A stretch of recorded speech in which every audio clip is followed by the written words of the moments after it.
Okay, so what I'm about to share is basically everything we learned from scaling and running RabbitMQ, and all of that is part of what we built into Yaook as our lifecycle management. So using things from there, if you see something in there that might be interesting for you, you can also check it out from the Yaook repositories because it's implemented in that as well.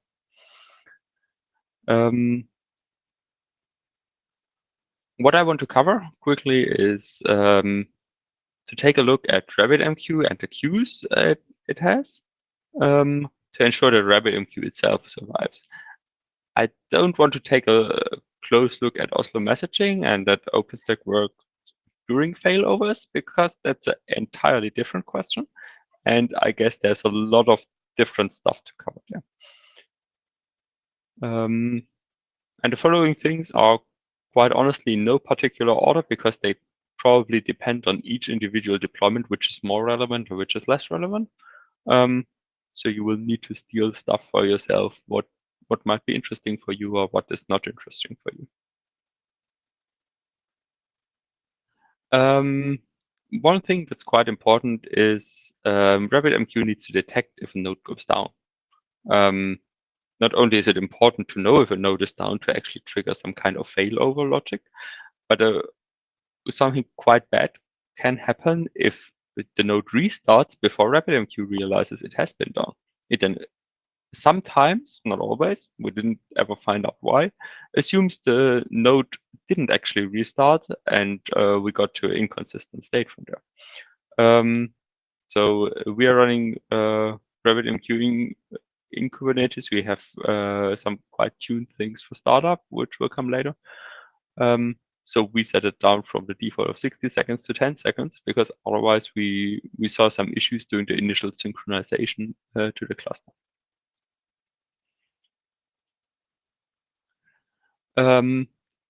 If you have a new enough OpenStack version that can support it, then use quorum queues instead of replicated or mirrored queues. Quorum queues are significantly different implemented and at least for now seem to be significantly more stable. We've been running both of them side by side in 2 different deployments. And with quorum queues, it felt a lot more stable, especially during some kind of failover. The failover might not be as fast, but that's my personal feeling and not something backed up by any kind of data. But it seems to be a lot more reliable.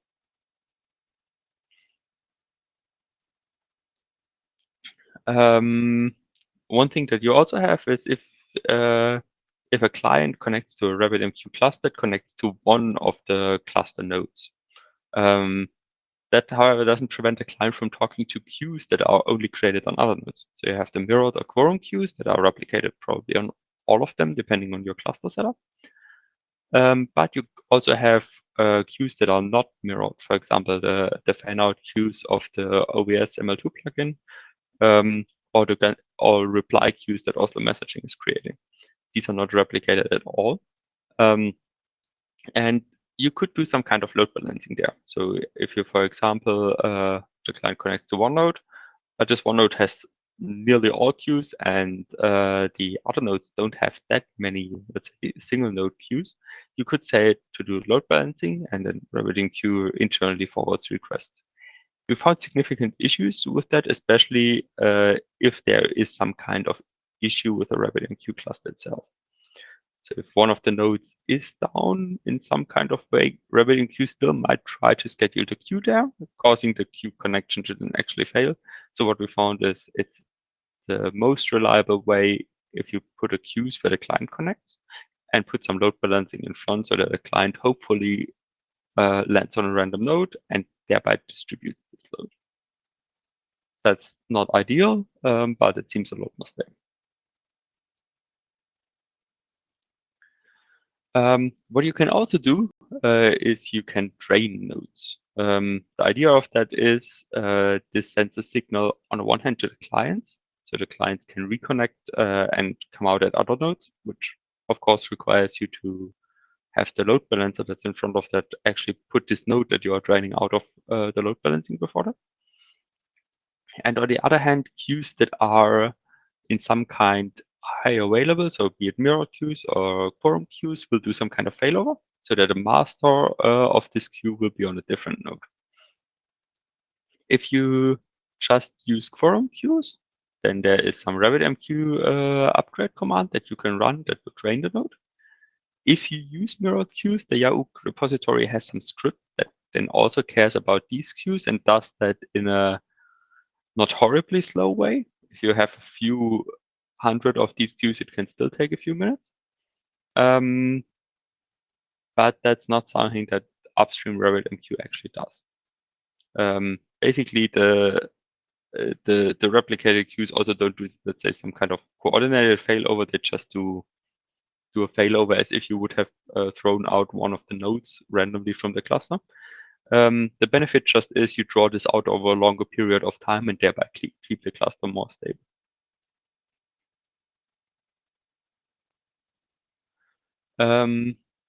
Yeah, there's internode communication traffic for RabbitMQ cluster.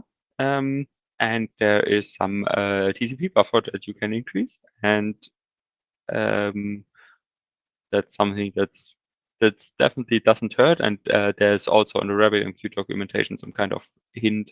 If you see this kind of log message, then increase this buffer size. What's also in the background, RabbitMQ uses Mnesia, which is some kind of internal distributed database of Erlang, which is in some way integrated in there. And it needs to load tables from there. And these tables are, for example, the definitions of all queues and users and policies. And per default, it tries to load them one by one during startup. If you have a lot of data in there, that can take some time. So it might make sense to increase the number of loaders there. We set it to 30, which is more than the amount of tables RabbitMQ actually has. So we load all of these in parallel. That significantly increases startup time of a RabbitMQ node for a cluster.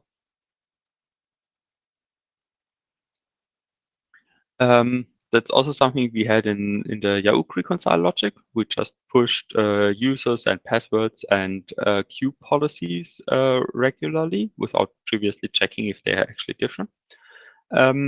That's something that's not that great. For users, that might cause a short interruption during the time the password is set.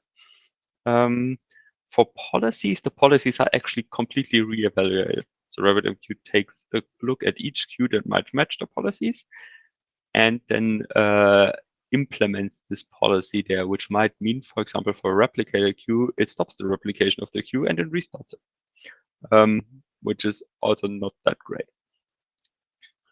So if you are regularly or automatically reconciling that, then check before if you actually need to change something. Up-to-date RabbitMQ versions. I know the OpenStack docs, I think, talk about RabbitMQ 3.7 or 3.8, but actually using new versions is quite beneficial.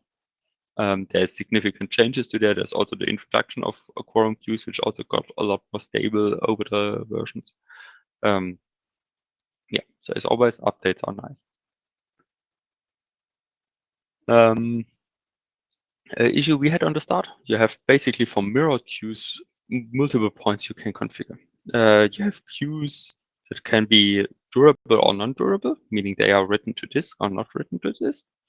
And you can have queues that are mirrored or not mirrored. They are on one node or they are on multiple nodes.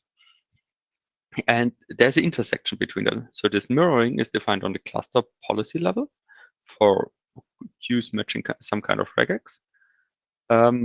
The durable setting is defined on the client that creates the queue. The thing is, you can run queues that are not mirrored and are not durable. That's completely healthy. The queue is then just lost if the node restarts for some reason. You can make queues that are durable but not mirrored. Then the queue is unavailable until the node restarts, but the data is still there. You can use mirrored queues that are durable. So if one node dies, the other nodes pick that up and have that data persisted.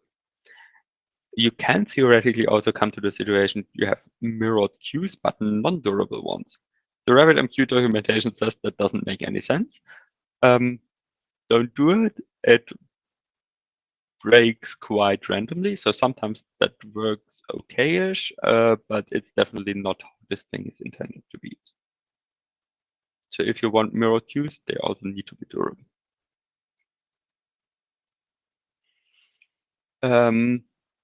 If you are running multiple RabbitMQs or potentially other Erlang processes on a single host, this is probably the setting that brings you the most performance improvement. The thing is, the Erlang scheduler likes its host and tries to basically own it completely. It does that by creating threads for each CPU core you have on your system and doing internal scheduling on the Erlang side. So it schedules the individual pieces of code to run on these individual threads, which are then pinned to individual CPUs. It is probably beneficial if you have a large Erlang deployment and you are basically the owner of the single node and nothing else is using it. However, the Erlang scheduler tries to use the first threads more than the last one. So it tries to consolidate on the earlier threads, which means it tries to consolidate on the earlier CPU cores, but the ones with the lowest number. If you now have multiple RabbitMQs, then all of these independently consolidate on that, which means you have significant performance degeneration because everybody's trying to use CPU core 0 and the other cores are quite idle. There's a scheduler bind type you can set. And that basically allows you to tell Erlang, don't do any kind of CPU pinning, but let the Linux kernel decide that. And for us, this was the biggest game changer on the stability side. And just to have a rough overview, there's still issues with auto messaging. I'm not sure if it's for newer versions than Yoga as well, but I guess so, which causes issues during failover. It's significantly better than in older versions, but there are still like reply queues that are not reliably recreated. And probably that needs some kind of upstream work to make this better. That would be it from my side for now. Are there questions?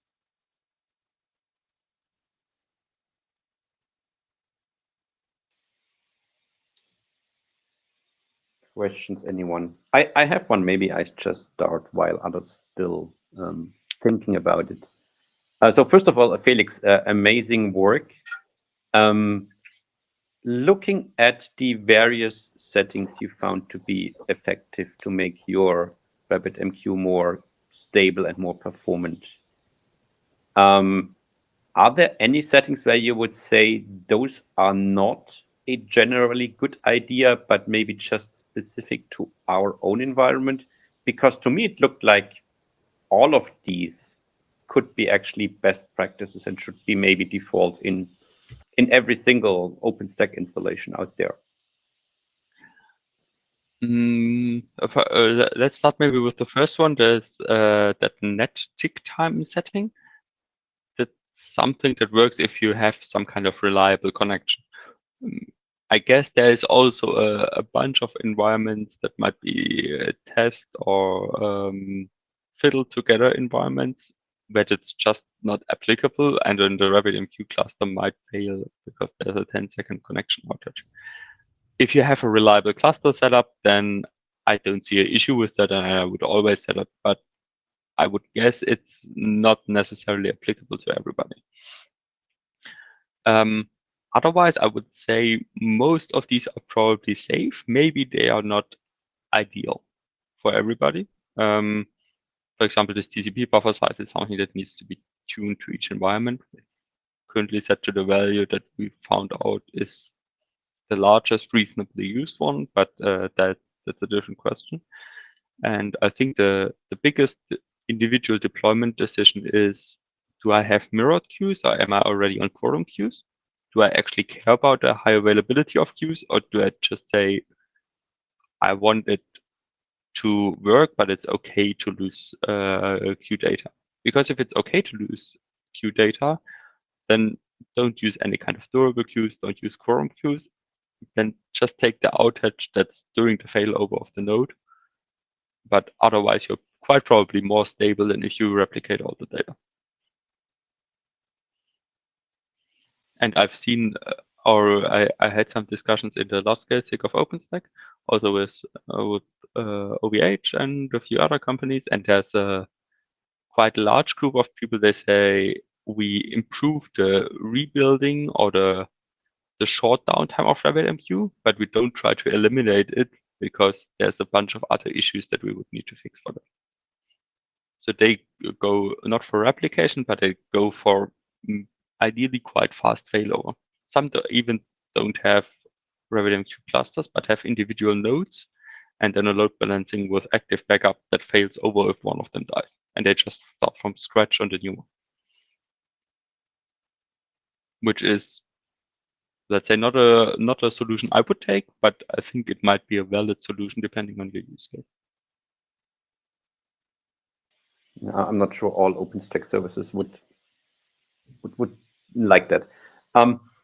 But thanks a lot, Felix, for the answers. I have more questions, I think, in the room. Sven, you want to go next?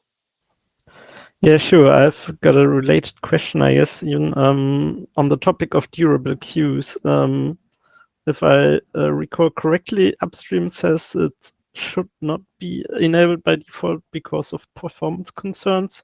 Because, of course, in large environments, you can incur a lot of disk I/O. Do you have any, any real world experience with that, or? So we honestly never had issues with that. But we also used nodes where, let's say, disk I/O is not necessarily an issue we have.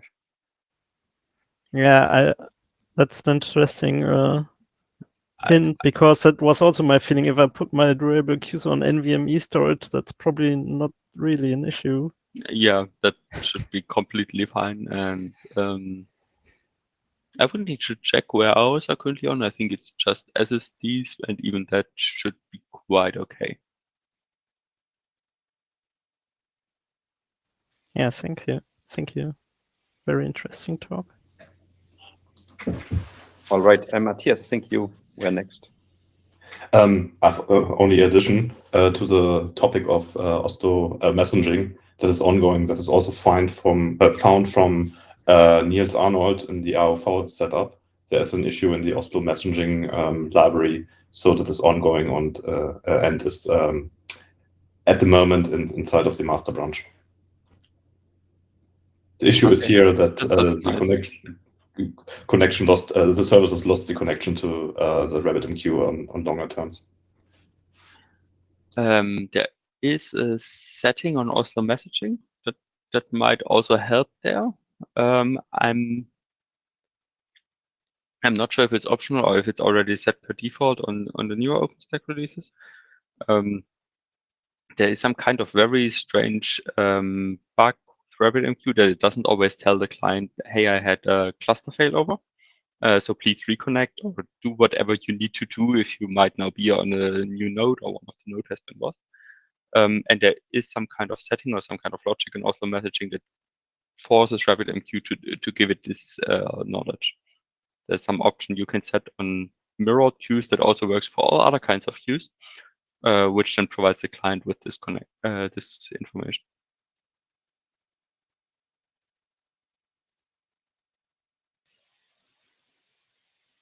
All right.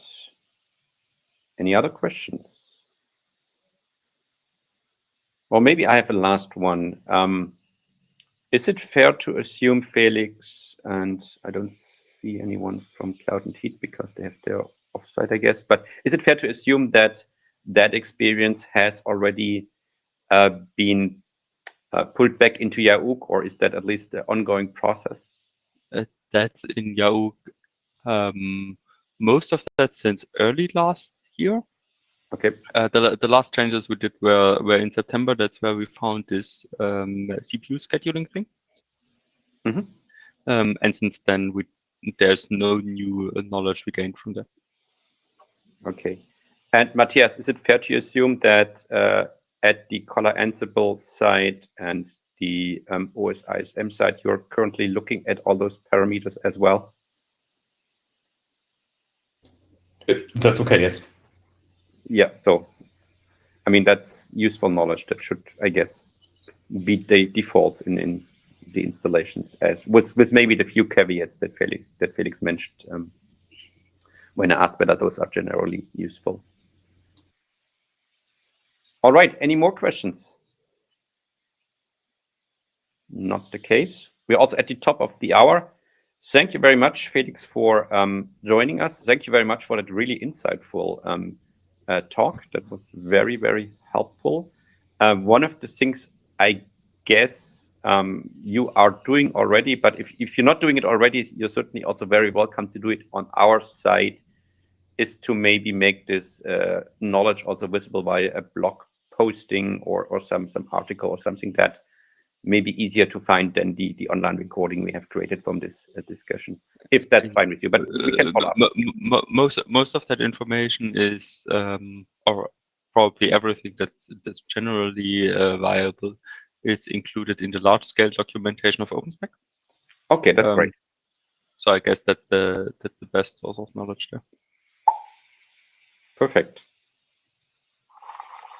Well, then thanks a lot